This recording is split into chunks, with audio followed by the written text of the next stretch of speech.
personal spirit as they have faced difficult circumstances with courage, determination, and intense focus to achieve their goals. Honorable Prime Minister Sir, Bharat का पूरा country जो Tokyo जा रहा है is looking up to you, sir, and the example you have set for us to forge ahead on our path to achieving excellence for India. इस विषय में I am confident that your best wishes will go a long way in adding to the motivation of our athletes as they compete to bring glory to our country. I conclude by conveying my sincere thanks to all present here today for showing their support and best wishes to the athletes and officials representing India in the Tokyo Olympics. May our athletes feel the strength and prayers of every Indian citizen cheering from them for their home. Thank you, Honorable Prime Minister, sir. Thank you, everyone. Jai Hind. अब मैं Tokyo जाने वाले athlete से request करूंगा कि वे माननीय प्रधानमंत्री जी से संवाद करें। सबसे पहले मैं दीपिका कुमारी जी से अनुरोध करूंगा। दीपिका जी नमस्ते। नमस्ते सर। दीपिका जी, पिछली मन की बात में मैंने आपकी और कई साथियों की चर्चा की थी। अभी पेरिस में गोल्ड जीतकर आपने जो करिश्मा किया, उसके बाद तो पूरे देश में आपकी चर्चा हो रही है। अब आप रैंकिंग में वर्ल्ड नंबर 1 हो गई हैं। मुझे पता चला है कि आप बचपन में आम तोड़ने के लिए निशाना लगाती थी। आम से शुरू हुई आपकी यात्रा बहुत खास है। अपनी इस यात्रा के बारे में देश बहुत कुछ जानना चाहता है। अगर आप कुछ बताएं तो अच्छा होगा। सर, मेरी यात्रा बहुत अच्छी रही सर, स्टार्टिंग से ही। आम मुझे बहुत पसंद था, इसलिए स्टोरी पर ही। बट मैंने बैम्बू ब्रो से स्टार्ट किया था और फिर धीरे धीरे मैं मॉडर्न बो पे आई थी सर। बहुत अच्छी रही। स्टार्टिंग में थोड़ा सा स्ट्रगल हुआ था बिकॉज फैसिलिटीज वहाँ अच्छी नहीं थी। उसके बाद एक साथ आर्चरी करने के बाद काफी अच्छी फैसिलिटीज मिली सर और काफी अच्छे कोच भी मिले मुझे। दीपिका जी, जब आप सफलता के इतने शिखर पर पहुंच जाते हैं तो लोगों की आपसे अपेक्षाएं भी बढ़ जाती हैं। अब सामने ओलंपिक जैसा सबसे बड़ा इवेंट है, तो अपेक्षाओं और फोकस के बीच आप संतुलन कैसे बना रही हैं? सर, उम्मीदें तो है, लेकिन सबसे ज्यादा उम्मीदें खुद से होती है और हम यहीं पे फोकस कर रहे हैं कि जितना भी ध्यान है अपने प्रैक्टिस पे हो और कैसे मुझे परफॉर्म करना है, इस चीज पे मैं सर ज्यादा फोकस कर रही हूँ। चलिए, आपको बहुत बहुत बधाई कि आपने विषमताओं में हार नहीं मानी। आपने चुनौतियों को ही ताकत बना लिया है और मैं देख रहा हूं कि स्क्रीन पर मुझे आपके परिवारजन भी दिखाई दे रहे हैं। मैं उनको भी नमस्कार करता हूं। देश को पूरा भरोसा है कि आप ओलंपिक में भी ऐसे ही देश का गौरव बढ़ाएगी। आपको मेरी ढेर सारी शुभकामनाएं। Thank you sir. आइए हम अब प्रवीण कुमार जाधव जी से बात करते हैं। प्रवीण जी नमस्ते। नमस्ते सर। हाय, कैसे हैं? बड़ा है सर। राइट। प्रवीण जी, मुझे बताया गया कि आपकी ट्रेनिंग पहले एथलीट बनने के लिए हुई थी। हाँ आज सर। आप ओलंपिक में तीरंदाजी के लिए देश को रिप्रेजेंट करने जा रहे हैं। ये बदलाव कैसे हुआ? सर, पहले मैं एथलेटिक्स करता था, तो मेरा सिलेक्शन गवर्नमेंट के एकेडमी में एथलेटिक्स के लिए हुआ। तो वहाँ के कोच थे, तो मेरा बॉडी थोड़ा कमजोर था उस टाइम, तो वो बोले कि आप दूसरे गेम में अच्छा कर सकते हो। तो उसके बाद मुझे आर्चरी गेम दिया गया। तो उसके बाद मैंने अमरावती में आर्चरी गेम कंटिन्यू किया। अच्छा, और इस बदलाव के बावजूद भी आप अपने खेल में कॉन्फिडेंस और परफेक्शन कैसे लाए? सर, मेरा एक्चुअली घर से इतना मतलब अच्छा नहीं है, मतलब थोड़ा फाइनेंशियल कंडीशन ठीक ठीक नहीं है। तो मेरे सामने मुझे आपके पता माताजी पिताजी दिख रहे हैं मुझे, मैं उनको हाँ भी सर। नमस्कार करता हूँ। हाँ तो हाँ, प्रवीण बताइए। मुझे पता था घर जाके मुझे भी मजदूरी करनी पड़ेगी, इससे अच्छा तो यहाँ मेहनत करके आगे कुछ अच्छा करना है, इसलिए मैंने इसमें कंटिन्यू किया।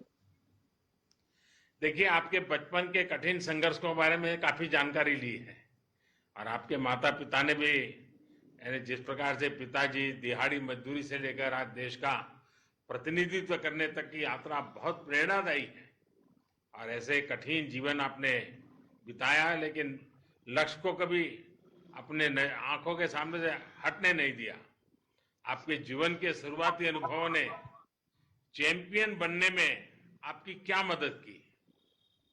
सर जहाँ मुझे खुद कम मतलब लगता था कि यहाँ थोड़ा ज्यादा मुश्किल है, वहां मैं यही सोचता था कि अभी तक जितना भी किया, अगर यहाँ हार मान जाऊंगा तो सब कुछ खत्म हो जाएगा, इससे अच्छा कि ज्यादा और कोशिश करके इसको सफल करना है।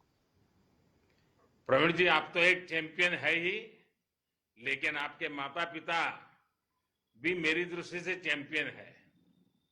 तो मेरी इच्छा है कि माता पिता जी से जरा बात करूं मैं। नमस्कार जी। आपने नमस्कार। मजदूरी करते हुए अपने बेटे को आगे बढ़ाया, और आज आपका बेटा ओलंपिक में देश के लिए खेलने जा रहा है। आपने दिखा दिया कि मेहनत और ईमानदारी की ताकत क्या होती है। अभी आप क्या कहना चाहेंगे? क्या कहना चाहते प्रवीणला अजून पुढे जावं, खेळून प्रवीणच्या पाठीमागे 4 मुली आहेत, ते सुद्धा त्यांनी जाऊन पुढे प्रवीण सारखं ऑलिम्पिक घेऊन यावं. वाह प्रकृती बरी आहेत ना? हा बरे. बरी है। देखिए, आपने साबित कर दिया है कि अगर कुछ करने की चाह हो तो परेशानियां किसी को रोक नहीं सकती। आपकी सफलता से ये भी स्पष्ट हो गया कि ग्रास रूट स्तर पर अगर सही चयन हो तो हमारे देश की प्रतिभा क्या नहीं कर सकती। प्रवीण, आपको बहुत बहुत शुभकामनाएं हैं मेरी, और फिर से एक बार आपके माता पिताजी को भी प्रणाम है। और जापान में जमकर खेलिएगा।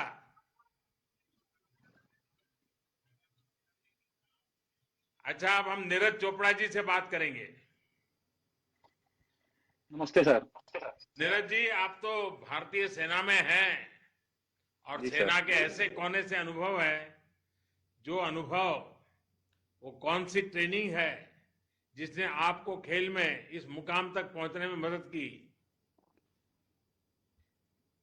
सर देखो, मेरा शुरू से ही एक था कि मुझे भारतीय सेना बहुत पसंद थी, और मैं 5-6 साल खेला। उसके बाद मुझे भारतीय सेना ने ज्वाइन करने के लिए बोला, तो मुझे काफी खुशी हुई। फिर मैंने भारतीय सेना को ज्वाइन किया, और उसके बाद से मैं अपना गेम में फोकस कर रहा हूँ। और भारतीय सेना मुझे जितनी फैसिलिटी और जो मुझे चाहिए, और जो भारत सरकार सब कुछ मुझे प्रोवाइड कर रहे हैं, और मैं अपना पूरा मन लगा के मेहनत कर रहा हूँ। नीरज जी, मैं आपके साथ साथ आपके पूरे परिवार को भी देख रहा हूं। आपके परिवार को भी मैं प्रणाम करता हूं। नीरज जी, मुझे ये भी बताया गया है कि आपको इंजरी हो गई थी, लेकिन फिर भी आप इस साल अपने राष्ट्रीय रिकॉर्ड बना दिया है। आपने अपना मनोबल, अपनी प्रैक्टिस को, ये सब कैसे संभाले रखा? मैं मानता हूं सर कि जो इंजरी है वो एक स्पोर्ट्स का पार्ट है। तो जो मैंने 2019 में काफी मेहनत की थी, उस साल वर्ल्ड चैंपियनशिप हमारी, और आपको स्पोर्ट्स की इंजरी में भी स्पोर्ट्स पर स्पिरिट दिखता है सर, क्योंकि हमारा यही सफर है। कुछ साल का हमारा करियर होता है, और हमको अपने आप को मोटिवेट करना होता है। तो मेरा 1 साल इसकी वजह से खराब हो गया था, क्योंकि मैंने तैयारी काफी की थी वर्ल्ड चैंपियनशिप के लिए और एशियन चैंपियनशिप के लिए, लेकिन इंजरी की वजह से वो उसमें दिक्कत होगी। फिर मैंने अपना पूरा फोकस ओलंपिक पे किया, और अब दोबारा से कम बैक किया अच्छे से। मैंने फर्स्ट कंपटीशन खेला, उसमें ही ओलंपिक क्वालिफाई कर दिया था। उसके बाद फिर कोरोना की वजह से ओलंपिक पोस्टपोन हो गया। तो फिर अपनी तैयारी कंटिन्यू रखी सर, और फिर उसके बाद जो दोबारा से कंपटीशन खेल ले और फिर अपनी बेस्ट करके नेशनल रिकॉर्ड किया। और अभी भी सर पूरी मेहनत कर रहे हैं, कोशिश कर रहे हैं कि जितना अच्छा हो सके उतना बढ़िया करके आए ओलंपिक में। नीरज जी, बहुत अच्छा लगा आपसे बात करके। मैं एक महत्वपूर्ण बात आपसे कहना चाहता हूं। आपको अपेक्षाओं के बोझ तले दबने की जरूरत नहीं है। आप थैंक यू अपना सर। 100% दीजिए, बस यही मिजाज, बिना सर किसी दबाव यही के कोशिश है। यस पूरा सर। प्रयास कीजिए। मेरी आपको बहुत शुभकामनाएं हैं और आपके माता पिता को भी प्रणाम है। थैंक यू आइए सर। द्युति चंद से बात करते हैं। द्युति जी नमस्ते। ऑनरेबल प्राइम मिनिस्टर नमस्ते। द्युति जी, आपके तो नाम का ही अर्थ है चमक। द्युति का मतलब ही होता है आभा, और आप खेल के जरिए अपनी चमक बिखेर भी रही है। अब आप ओलंपिक में छा जाने के लिए तैयार हैं। इतनी बड़ी प्रतियोगिता तो आप कैसे देखती हैं? पहले तो आपको ये बता देती हूँ, मैं एक वीवर्स फैमिली से बिलोंग करती हूँ। मेरी फैमिली में 6 सिस्टर 1 ब्रदर, मम्मी डैडी को मिला 9 मेंबर। जब मेरे घर में लड़की से लड़की पैदा होती रहती थी, गाँव वाले ने मेरी मम्मी को हमेशा क्रिटिसाइज करते थे कि इतना लड़की क्यों पैदा कर रहे हैं। तो बहुत गरीब फैमिली थे, खाने के लिए भी डैड नहीं था, और मेरे पापा का इनकम भी बहुत कम ही था। मन में यही आपके योजना माताजी पिताजी मेरे सामने हैं। जी, तो मेरा मन में वही था कि मैं अच्छा खेलूंगी तो देश के लिए नाम रोशन करूंगी, गवर्नमेंट सेक्टर में मुझे जॉब मिल जाएगा, और जॉब में जो पगार आएगा इसमें मेरा फैमिली का सिचुएशन बदल सकती हूँ। तो आज स्पोर्ट्स के वजह से आज मैंने बहुत कुछ बदला है मेरी लाइफ को, मेरी फैमिली को। और मैं धन्यवाद दूंगी आपको और मेरे उनसे सीएम नवीन सर को, डॉक्टर अक्षय सामंत सर को, जिन्होंने मुझे हमेशा सपोर्ट किया है। आपके जो उसकी टीम के माध्यम से मुझे बहुत कुछ मिला है। सीएम नवीन सर भी मुझे बहुत मदद किया है, और कीट किस का डॉक्टर अक्षय सामंत सर भी मुझे बहुत सपोर्ट किया है। मेरा हमेशा मेरे लाइफ में तो कंट्रोवर्सी रहता है। आपके टीवी माध्यम से पेपर माध्यम से पता होंगे आपको कि कितना चैलेंज करके कितना दिक्कत करके मैं आज यहाँ तक पहुँची। मेरा मन में वही है, मैं जो साथ में ओलंपिक जाऊंगी, सेकंड ओलंपिक जाऊंगी, टोक्यो ओलंपिक ईयर में भी पार्टिसिपेट किया था 36 ईयर के बाद 100 मीटर में पीटी समिति के बाद। अभी सेकंड टाइम ओलंपिक जा रही हूँ। मेरे साथ में हमें हिम्मत तो लेके जाऊंगी, मैं डरूंगी नहीं इधर, क्योंकि इंडिया का कोई महिला कमजोरी नहीं है। महिला आगे ही बढ़ते रहेगी इंडिया में, और महिला लोग आगे ही बढ़ते के देश का नाम रोशन करेंगे। मैं जैसे हिम्मत के साथ ओलंपिक में खेलूंगी और देश के लिए मेडल लेने के लिए कोशिश करूंगी। द्युति जी, आपकी वर्षों की मेहनत का फैसला कुछ ही सेकंड में होना होता है। हार और जीत में पलक झपकने भर की देर होती है। इसका सामना करना कितना मुश्किल होता है। बेसिकली 100 मीटर में देखने का तो आसान है, 10-11 सेकंड में खत्म हो जाता है, लेकिन इसको प्रिपरेशन करने में साल भर लग जाता है। बहुत सारा मेहनत करना पड़ता है। एक 100 मीटर भागने के लिए हमको 10 बार रिपीटेशन लगाना पड़ता है। बहुत सारा जिम एक्सरसाइज, बहुत सारा स्विमिंग पूल एक्सरसाइज करना पड़ता है, और हमेशा चैलेंज की तरह लेना पड़ता है कि वो ब्लॉक स्टार्ट में थोड़ा सा मिल जाएंगे तो आपको डिस्क्वालीफाई करके निकाल देंगे। तो हर चीज को ध्यान देकर हमको रनिंग करना पड़ता है। नर्वस तो रहता है मन में, डर भी आता है, लेकिन मैं हिम्मत के साथ लड़ाई करती हूँ। जैसे मेरा पर्सनल लाइफ में हिम्मत के साथ लड़ाई करके आ रही हूँ, तो ऐसे हमेशा 100 को हिम्मत के साथ चैलेंज के साथ लड़ाई करके मैं रनिंग करती हूँ, और इसमें अच्छा टाइम भी करती हूँ और देश के लिए मेडल भी लाती हूँ। द्युति जी, आपने देश के लिए बहुत से रिकॉर्ड बनाए हैं। देश को उम्मीद है कि आप इस बार ओलंपिक पोडियम पर जरूर अपनी जगह बनाएंगे। आप निर्भीक होकर खेलों में भाग लीजिए। पूरा भारत अपने ओलंपिक खिलाड़ियों के साथ है। मेरी आपको बहुत शुभकामनाएं और आपके माता पिता को विशेष प्रणाम। आइए अब हम आशीष कुमार जी से बात करते हैं। आशीष जी नमस्कार। आपके पिता राष्ट्रीय स्तर के कबड्डी खिलाड़ी थे और आपके परिवार में कई खिलाड़ी रहे हैं। आपने बॉक्सिंग क्यों चुनी? सर बॉक्सिंग जब मैं छोटा था तो सर हमारे घर पे माहौल खेल का था। तो मेरे फादर बहुत अच्छे प्लेयर रहे थे अपने टाइम में, तो वो चाहते थे कि मेरा बेटा भी बॉक्सिंग खेले।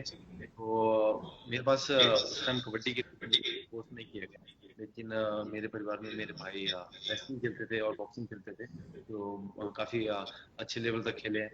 तो मुझे भी इन दोनों में से किसी एक को पसंद करने के लिए कहा गया। मैं पतला था और ज्यादा ज्यादा गठीला नहीं था, तो उस वजह से मैंने सोचा कि रेसलिंग तो नहीं कर पाऊंगा, तो इसलिए मुझे शायद बॉक्सिंग ही करनी चाहिए। तो वैसे सर जब झुकाव हुआ बॉक्सिंग की तरफ इसी तरीके से। आशीष जी, आपने कोविड से भी लड़ाई लड़ी है।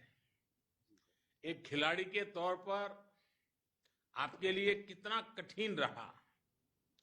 आपका खेल, आपकी फिटनेस प्रभावित ना हो, इसके लिए आपने क्या किया?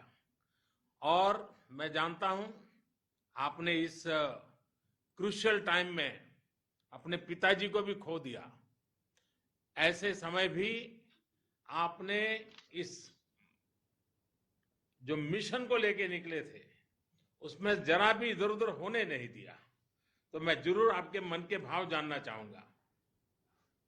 जी सर, 25 दिन पहले, कंपटीशन के 25 दिन पहले मेरे पिताजी की मृत्यु हो गई थी, जिस वजह से मैं काफी सदमे में था कि मैं इमोशनली भी बहुत हर्ट हो चुका था। काफी प्रॉब्लम जो है मुझे उस टाइम फेस करनी पड़ी। तो उस टाइम मुझे सबसे ज्यादा जरूरत थी वो फैमिली सपोर्ट की थी, और मुझे मेरे परिवार ने बहुत सपोर्ट किया। मेरे भाई, मेरी बहन और मेरे परिवार के सभी जनों ने बहुत सपोर्ट किया मुझे। और मेरे दोस्तों ने भी काफी मुझे बार बार मोटिवेट किया कि मुझे मेरे फादर का सपना पूरा करना चाहिए, जो जिस सपने की शुरुआत में, बॉक्सिंग की शुरुआत में जो उन्होंने सपना देखा था मेरे लिए। तो सर सारा काम छोड़ के उन्होंने मुझे फिर से कैंप ज्वाइन करने के लिए कहा कि आप जाओ और जो फादर का आपका सपना है उसे पूरा कीजिए। तो सर जब मैं स्पेन में था, जब मैं कोविड पॉजिटिव हो गया था, तो उस टाइम मुझे सिम्टम थे सर। तो कुछ दिन मुझे सिम्टम रहे वहाँ पे, लेकिन सर वहाँ पे फैसिलिटी थोड़ी मेरे लिए स्पेशल करवाई गई। और जो हमारे टीम डॉक्टर थे, डॉक्टर करण, जो उन्होंने, उनके साथ रेगुलरली कांटेक्ट में था मैं, और स्टाफ के साथ भी कांटेक्ट। तो प्रैक्टिस के लिए मेरे वहाँ पे स्पेशल जो है स्पेस जो है एक अवेलेबल करवाया गया था सर, जहाँ पे मैं प्रैक्टिस करता था, थोड़ी फिटनेस रखता था। लेकिन फिर भी सर काफी टाइम लग गया रिकवरी के लिए कोरोना से। तो रिकवरी के लिए काफी टका। फिर जब मैं वापस इंडिया आया सर, तो फिर जब मैं कैंप में रिटर्न हुआ, तो वहाँ पे मेरे कोचेज और सपोर्टिंग स्टाफ ने बहुत मेरी हेल्प की। धर्मेंद्र सिंह यादव मेरे कोच हैं, उन्होंने मुझे बहुत बहुत हेल्प हेल्प की उन्होंने रिकवरी के लिए, और मेरी गेम में फिर से, मेरे रिदम में मेरे को फिर से वापस लाने के लिए। आशीष जी, आपके परिवारजनों को भी मैं प्रणाम करता हूं। और आशीष जी, आपको याद होगा सचिन तेंदुलकर जी एक बड़ी महत्वपूर्ण खेल खेल रहे थे और उसी समय उनके पिताजी का स्वर्गवास हुआ था। लेकिन उन्होंने खेल को प्राथमिकता दी और खेल के माध्यम से अपने पिता को श्रद्धांजलि दी। आपने भी वैसी ही कमाल की है। आपने आज अपने पिताजी को खोने के बावजूद भी देश के लिए, खेल के लिए पूरा मन वचन एक प्रकार से जुट गए हैं। आप सचमुच में, आपका उदाहरण बड़ा प्रेरक है। आप एक खिलाड़ी के तौर पर हर बार विजेता साबित हुए हैं। इसके साथ ही एक व्यक्ति के तौर पर आपने शारीरिक और भावनात्मक चुनौतियां दोनों पर विजय प्राप्त की है। आपसे पूरे देश को बहुत उम्मीद है। हमें विश्वास है कि ओलंपिक के प्लेटफॉर्म पर भी आप अच्छा प्रदर्शन करेंगे। मेरी तरफ से आपको बहुत शुभकामनाएं हैं। आपके परिवारजन को भी मेरा प्रणाम है। धन्यवाद। आइए, हम सबका परिचित चेहरा है, परिचित नाम है, हम मैरी कॉम से बात करते हैं। मैरी कॉम जी, नमस्ते। प्रणाम। नमस्ते सर। आप तो ऐसी खिलाड़ी है जिनसे पूरा देश प्रेरणा लेता है। इस ओलंपिक दल में भी बहुत से खिलाड़ी ऐसे होंगे जिनके लिए आप स्वयं भी एक आदर्श रही है। अगर वो भी आपको फोन करते ही होंगे, और अगर फोन करते हैं तो आपको क्या पूछते हैं?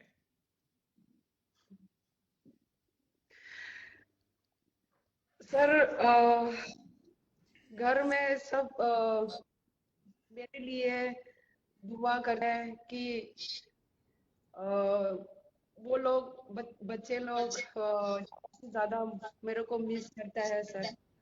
और मैं समझाती हूँ कि मामा देश के लिए लड़ाई के लिए जा रही हूँ और आप लोग घर में पापा का उसका जो भी बोल रहा है उसको फॉलो करना है और घर में आप लोग प्यार से रहना है, बाहर नहीं निकलना है। कोविड की वजह से सर वो लोग भी बहुत घर में बोरिंग हो जा रहा है, ऑनलाइन क्लासेस ले रहा है, लेकिन इतना ओपन नहीं हो रहा है। बच्चे लोग का खेल कूद बहुत पसंद करता है सर। दोस्त लोग खेलने में भी बहुत अच्छा करता है, अच्छा हो रहा है, लेकिन इस बार कोविड वजह से सारे दोस्त लोग से भी दूर हो रहे हैं। और मैं बोला ये मामले में हम लोग फाइट करना है, अच्छा रहना है और सुरक्षित रहना है, सेफ्टी रहना है। और मैं भी देश के लिए लड़ाई के लिए जा रही हूँ और मैं चाहती हूँ कि आप सुरक्षित रहो और मैं भी सुरक्षित रहे और देश के लिए अच्छा करने के लिए मैं कोशिश करती हूँ। यही बात होती है सर। मेरे सामने दिख रहे हैं सब लोग। अच्छा, वैसे तो आप हर पंच में चैंपियन है, लेकिन आपका सबसे फेवरेट पंच कौन सा है? जॉब, हुक, अपरकट या कुछ और ये भी बताइएगा कि ये पंच क्यों आपका फेवरेट है? सर मेरा फेवरेट पंचेस तो ये मेरा स्ट्रांग साउथ पोल है, तो मेरा सबसे फेवरेट है सर। तो इसमें कोई भी लोग को मिस नहीं कर पाते हैं, लगना ही तो लगना ही है बस। मैं जानना चाहता हूं कि आपका फेवरेट खिलाड़ी कौन है? सर मेरा फेवरेट खिलाड़ी तो बॉक्सिंग में सर हीरो है, इंस्पिरेशन है, मोहम्मद अली है सर। उससे मेरे को इंस्पायर होके बॉक्सिंग चुना हूँ सर। मेरी कॉम जी, आपने बॉक्सिंग की करीब करीब हर अंतर्राष्ट्रीय प्रतियोगिता जीत ली है। आपने कहीं कहा था कि ओलंपिक गोल्ड आपका सपना है। ये आपका ही नहीं, पूरे देश का सपना है। देश को उम्मीद है कि आप अपना और देश का सपना जरूर पूरा करेगी। मेरी आपको बहुत शुभकामनाएं हैं और आपके परिवारजनों को प्रणाम है। आइए पीवी सिंधु जी से बात करते हैं। नमस्कार सर। सिंधु जी नमस्ते। सिंधु जी, मुझे बताया गया कि आप टोक्यो ओलंपिक से पहले ओलंपिक साइज कोर्ट में प्रैक्टिस करना चाहती थी। अब गोची बावली में आपकी प्रैक्टिस कैसी चल रही है? गच्चीबावली में प्रैक्टिस बहुत अच्छा चल रहा है सर। मैं ये चूज किया क्योंकि अभी ओलंपिक स्टेडियम बहुत बड़ा है और वो एसी और वो शटल कंट्रोल करना बहुत मुश्किल होता है। तो इसीलिए मैं ये सोचा कि ठीक है, अगर वो अच्छा स्टेडियम है तो क्यों, वो अपॉर्चुनिटी है तो क्यों नहीं खेलूं करके फरवरी से उधर प्रैक्टिस कर रही हूँ सर। ऑब्वियसली मैं गवर्नमेंट से परमिशन लिया था सर। ऑब्वियसली ये पैंडेमिक के वजह से वो लोग इमीडिएटली परमिशन देके प्रोटोकॉल्स फॉलो करने के लिए बोला था। तो मैं I am very thankful to them क्योंकि as soon as I asked permission वो लोगों ने परमिशन दे दिया सर। तो इसीलिए मैं सोचा ठीक है, अगर अभी से स्टार्ट किया तो वो बड़ा स्टेडियम में खेलना तो टोक्यो जाने के बाद उतना मुश्किल नहीं होता है। I get used to it so quickly, इसीलिए सर। आपके परिवारजन भी मेरे सामने हैं, मैं उनको प्रणाम करता हूं। मुझे याद आता है कि गोपीचंद जी ने एक इंटरव्यू में कहा था कि उन्होंने रियो ओलंपिक के पहले आपका फोन ले लिया था। आपको आपको आइसक्रीम भी खाना अलाउ नहीं किया था। क्या अभी भी आपके आइसक्रीम खाने पर पाबंदी लगी हुई है या कुछ छूट मिली है? सर ऑब्वियसली थोड़ा कंट्रोल करती हूँ सर, क्योंकि एक एथलीट के लिए डाइट बहुत इम्पोर्टेंट है। और अभी ओलंपिक्स है तो तैयारी कर रही हूँ, तो ऑब्वियसली थोड़ा डाइट कंट्रोल तो करूंगी। तो आइसक्रीम उतना नहीं खाती हूँ सर, बस कभी कभी खाती हूँ। देखिए सिंधु जी, माता पिता दोनों खुद स्पोर्ट्स में रहे हैं और इसलिए मेरा मन करता है आज मैं उनसे भी एक बात जरूर करूंगा। आपको नमस्कार। आप ये बताइए, जब किसी बच्चे की रुचि खेल में जाने की हो तो कई पेरेंट्स के लिए बहुत मुश्किल होता है। बहुत सारे लोगों को ढेरों आशंकाएं रहती है। आप ऐसे सभी पेरेंट्स के लिए क्या संदेश देना चाहेंगे? बस सर, पेरेंट्स ये जानना चाहिए कि अगर अपने बच्चे हेल्थ वाइज अच्छे होंगे तो सब कुछ बड़ा होगा, क्योंकि आप थोड़ा खेलेंगे तो आपका हेल्थ अच्छा होगा, ऑटोमेटिकली आपका कंसंट्रेशन बढ़ेगा, हर इश्यूज में आप लोग आगे बढ़ेंगे और जरूर आप ऊपर आ सकते हैं। आप एक सफल खिलाड़ी के माता पिता हैं। अपने बच्चों को स्पोर्ट्स पर्सन बनाने के लिए कैसी पेरेंटिंग करनी होती है? सर पेरेंटिंग तो फर्स्ट पेरेंट्स ही तो डेडिकेट करना चाहिए सर, क्योंकि उनको एंकरेज करना है। We have to motivate them. And आप तो जानते हैं गवर्नमेंट तो हर तरह से हर खिलाड़ी को सब फैसिलिटी दे रहे हैं। सो उसको हमारे बच्चों को समझाते हुए देश का नाम ऊपर करने के लिए बेटा मेहनत करना है और अच्छा नाम कमाना है करके हम उनको प्रोत्साहित करके हर जो भी बच्चों को हम ये पहले सिखाना है कि रेस्पेक्ट देना, जो भी है रेस्पेक्ट दो और उनका आशीर्वाद लो। सिंधु जी, आपके माता पिता ने आपको विश्व चैंपियन बनाने के लिए बहुत त्याग किए हैं। उन्होंने अपना काम कर दिया है। अब आपकी बारी है। आप खूब मेहनत कीजिए और मुझे विश्वास है कि इस बार भी आप जरूर सफल होगी। और जब सफलता के बाद मेरा मिलना होता ही आप लोगों से, तो मैं भी आपके साथ आइसक्रीम खाऊंगा।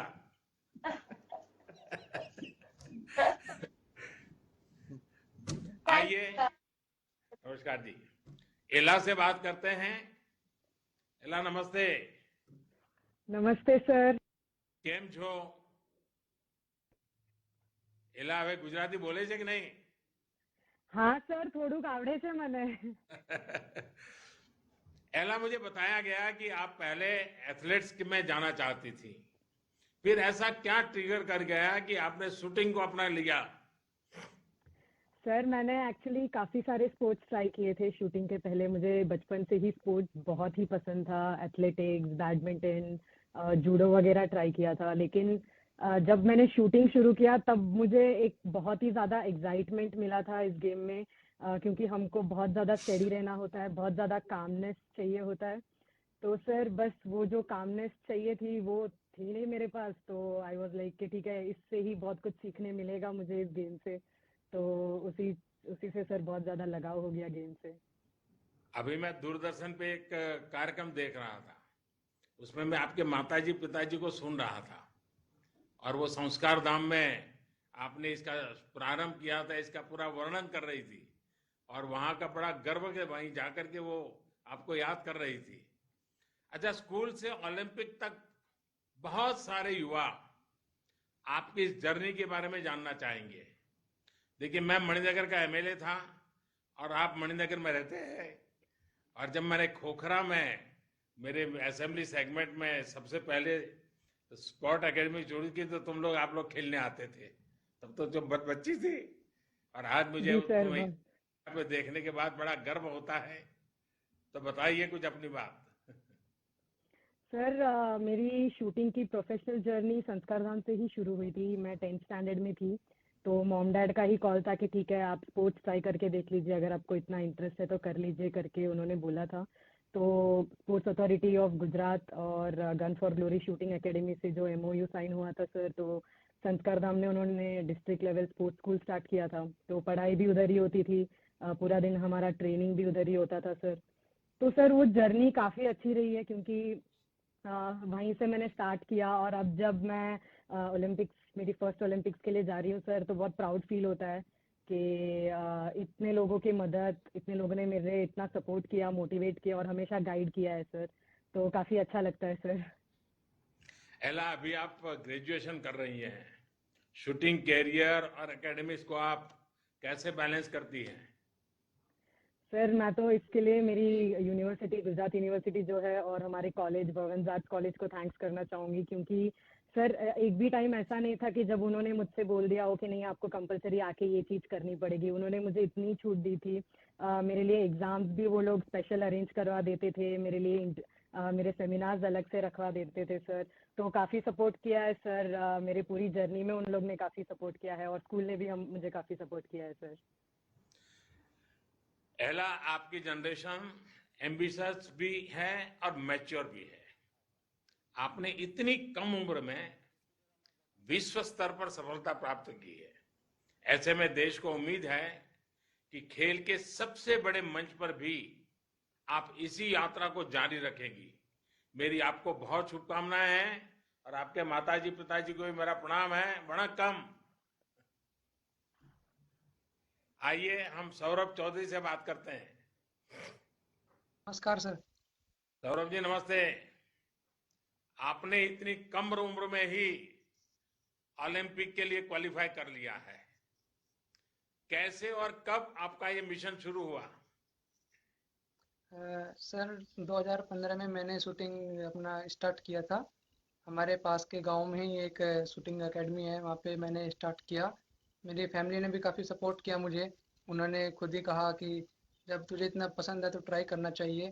तो मैं वहाँ पे गया, वहाँ पे मैंने ट्राई किया, फिर मुझे अच्छा लगने लगा, धीरे धीरे करते गया, और जैसे जैसे धीरे धीरे करते गए ऐसे ऐसे रिजल्ट अच्छा आता गया, और रिजल्ट अच्छे आते गए, भारत सरकार हमारी मदद करती गई, तो आज हम यहाँ पर हैं सर।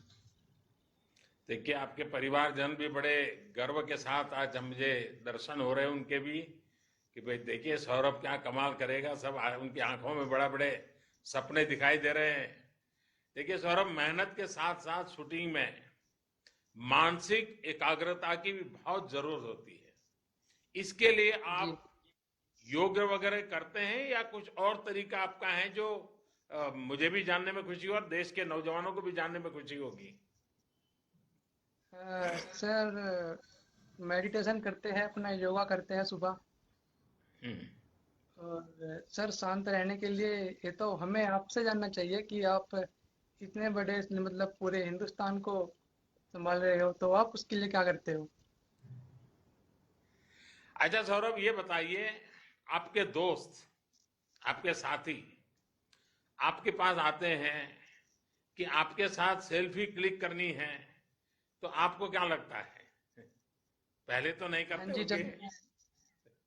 नहीं, जब मैं घर पर जाता हूँ तो हमारे गांव में पड़ोस में मेरे जो दोस्त है वो आते हैं, वो सेल्फी लेते हैं, मेरे जो पिस्टल है उसके साथ सेल्फी लेते हैं, काफी अच्छा लगता है। देखिए सौरभ, मेरी बातों से लग रहा है कि आप बहुत ही फोकस है, जो आप जैसे युवा के लिए बहुत अच्छी बात है। शूटिंग में भी इसी फोकस और स्थिरता की जरूरत है।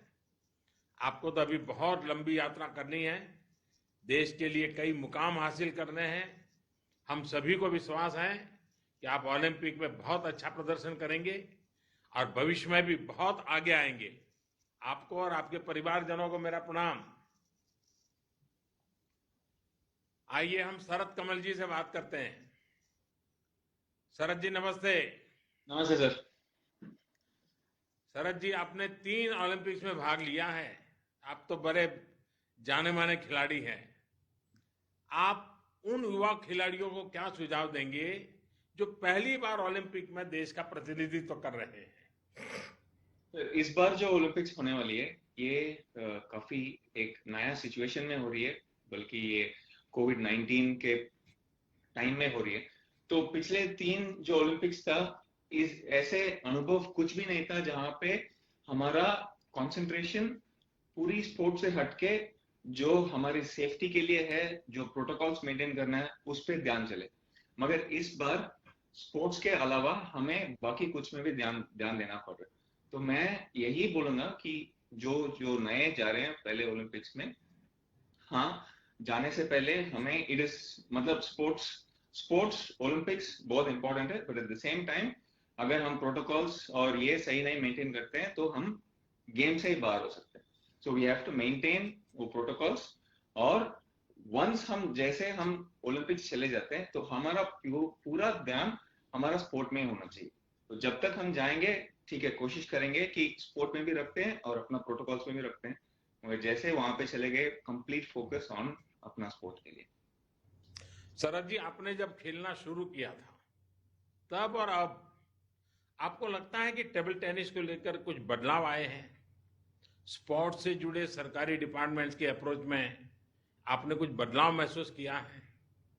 बहुत सारे फर्क हुए हैं सर. जैसे 2006 में जब मैं पहली बार कॉमनवेल्थ के मेडल जीता था, गोल्ड मेडल जीता था, और अब की बात 2018 में जब हम सब मिलके गोल्ड मेडल जीते, जैसे मनिका बात्रा ने भी जीती थी, मतलब 2 first women female Indian table tennis player to win gold medals, तो उन्होंने 2 जीते, हमने भी मेन में 1 जीते, और 8 मेडल जब आए, वो 2006 की और 2018 में बहुत फर्क थी.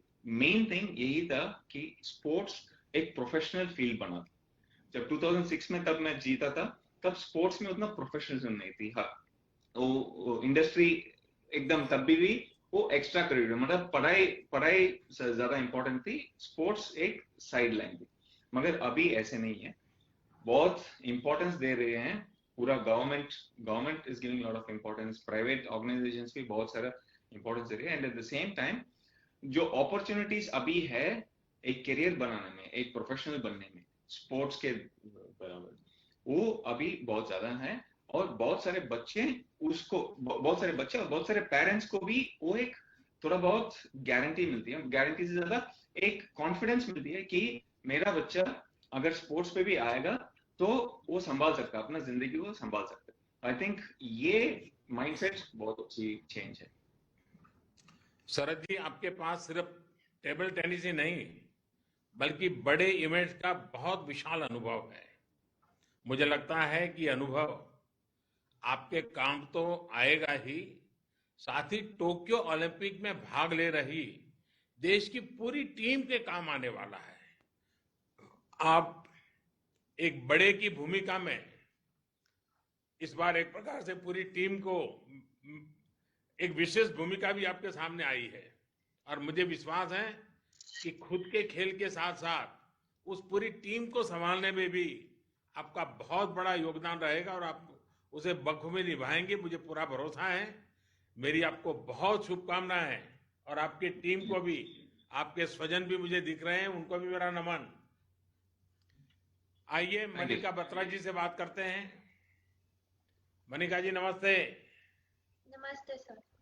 मनिका, मुझे बताया गया है कि आप टेबल टेनिस खेलने के साथ ही गरीब बच्चों को ये खेल सिखाती भी है, उनकी मदद भी करती हैं. आप खुद ही युवा हैं, आपके विचार कैसे आया?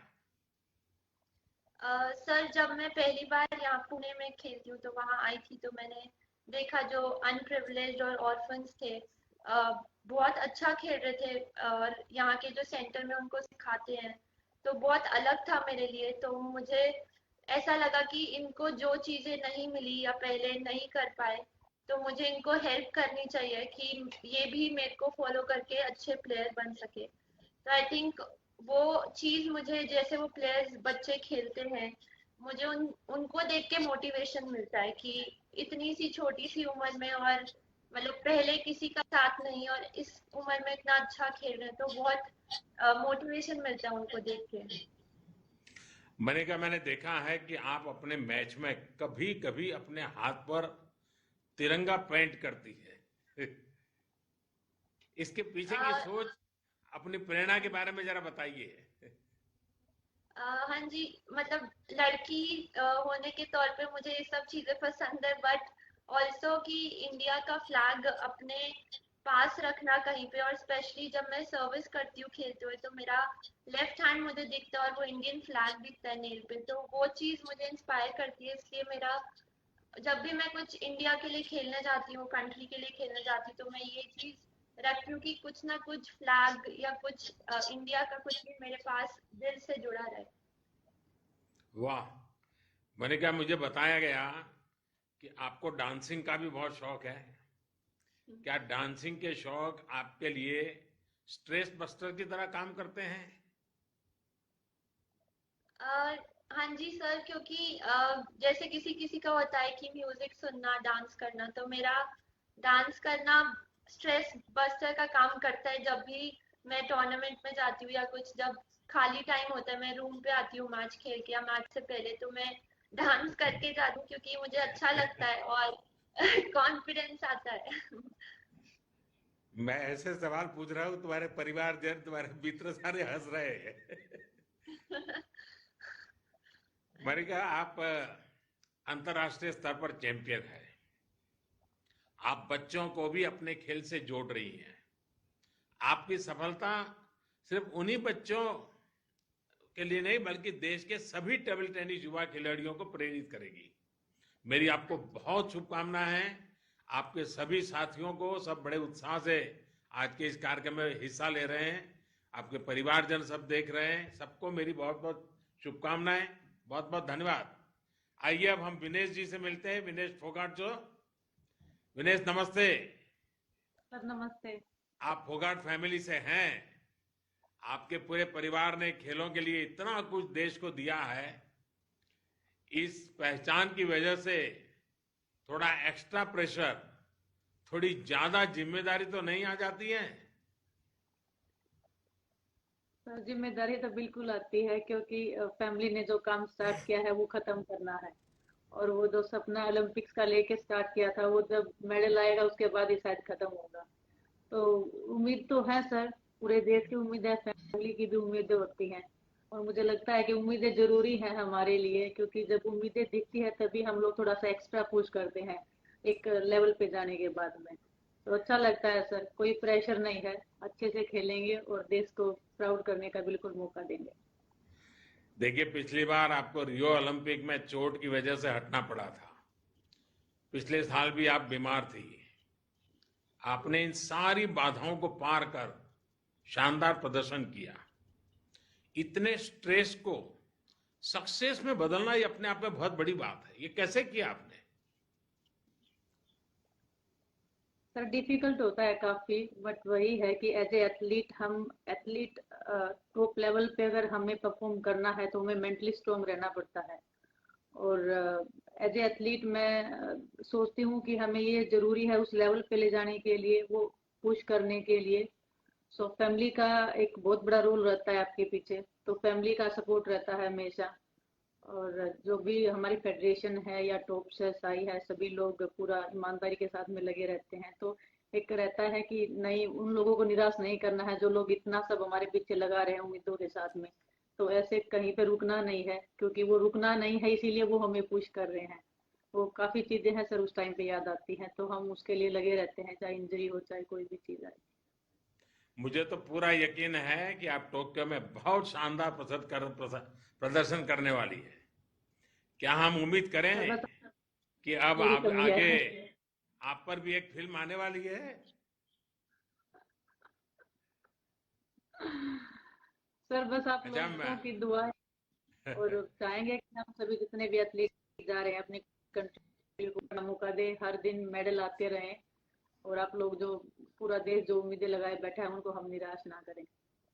आपके माता पिताजी भी जुड़े हैं। आपके पिताजी तो आपके गुरु भी हैं एक प्रकार से। जरा मैं पिताजी से बात जरूर करना चाहूंगा। आपसे मेरा सवाल जरा थोड़ा हट करके है। जब कोई फिट और तंदुरुस्त होता है तो हमारे देश में कहते हैं, कौन सी चक्की का आटा खाते हो? तो फोगाट फैमिली अपनी बेटियों को कौन सी चक्की का आटा खिलाती है? वैसे ये भी बताइए कि विनेश को क्या मंत्र देकर टोक्यो भेज रहे हैं आप? देखिए, जो चक्की का आटे की है, हम जो अपने गांव के घर की चक्की का आटे खाते हैं और अपने देसी घी उसका, और गाय भैंस रखते हैं, गाय भैंस का दूध, दही, मक्खन यही खिलाया, हरी सब्जी। और विनेश का जो पिछली बार जो 2016 में जो दौड़ लगी थी, जो सारे देश को उम्मीद थी, उस टाइम जो सारे देश को दुख हुआ था, हम तो पिताजी माँ बाप हूँ तो हमको तो दुख होना था। तो आज जो मेरी बेटी है पूरा उम्मीद है, मैंने तो एक ही वादा किया था, अगर ओलंपिक गेम में मेडल लेकर आओगे तो भी मैं एयरपोर्ट पे लेने आऊंगा, इतने भाई मैं आऊंगा नहीं। और आज भी मैं लगा हूँ इस चीज पर, आज मुझे विश्वास है। पिछली बार तो मेरी बेटी रह गई थी, लेकिन अब की बार ओलंपिक में पूरी आस उम्मीद है। जनो इसके पिछले टूर्नामेंट देख लो, लगती जो अपने जो अब आगे बढ़ाते रही है, मेडल लेती है, तो अब की बार मेरी बेटी में पूरा विश्वास भरोसा है, अब की बार भी गोल्ड मेडल लेकर आएगा, मेरे सपना पूरा करेगी। देखिए विनेश जी, आपके पेरेंट्स की बातों से मुझे भरोसा हो गया है कि विनेश आप जरूर जीतेगी। आप लड़ती हैं, गिरती हैं, जूझती हैं, पर हार नहीं मानती हैं। आपने अपने परिवार से जो सीखा है, जरूर वो इस ओलंपिक में देश के काम आएगा। मेरी आपको बहुत बहुत शुभकामनाएं हैं। आपके माता पिता जी को मेरे प्रणाम है। आइए हम साजन प्रकाश जी से मिलते हैं। साजन जी नमस्ते। नमस्ते। मुझे बताया गया है कि आपकी तो माता जी ने भी एथलीट्स में देश का गौरव बढ़ाया है। अपनी माता जी से आपने क्या क्या सीखा? Sir, my mother is my everything, and she was a sports person in earlier days, and she helped me to come over all the struggles and hurdles for this achievement, sir. अच्छा, मुझे ये बताया गया कि आपको गहरी injury भी हो गई थी। आप इससे कैसे उभरे सजन? First of all, for 18 months after the closure of pool, we had a lot of struggles, and with the injury, we were out of the pool for so long, and it was very frustrating and depressing at the first time. But with my support of all the people, my coaches, his wife Gauri Aunty and Go Sports, Kerala Police, SF Swimming Federation of India and FINA, everyone supported me through thick and thin. I think that has helped me to come out mentally strong and overcome this pain and from the injury, sir. साजन, आप Olympic में जाने से पहले ही भारतीय खेलों के सुनहरे इतिहास में जगह बना रहे हैं। मुझे उम्मीद है कि आप अपने प्रदर्शन से इस ओलंपिक उपलब्धि को और स्वर्णिम बनाएंगे। मेरी आपको बहुत शुभकामनाएं हैं और आपके सारे साथी बड़े उत्साह के साथ इस बार यहाँ जुड़े हुए हैं, उनको भी मेरी बहुत बहुत धन्यवाद मैं करता हूँ। आइए हम मनप्रीत सिंह जी से मिलते हैं। मनप्रीत जी नमस्ते। नमस्कार सर।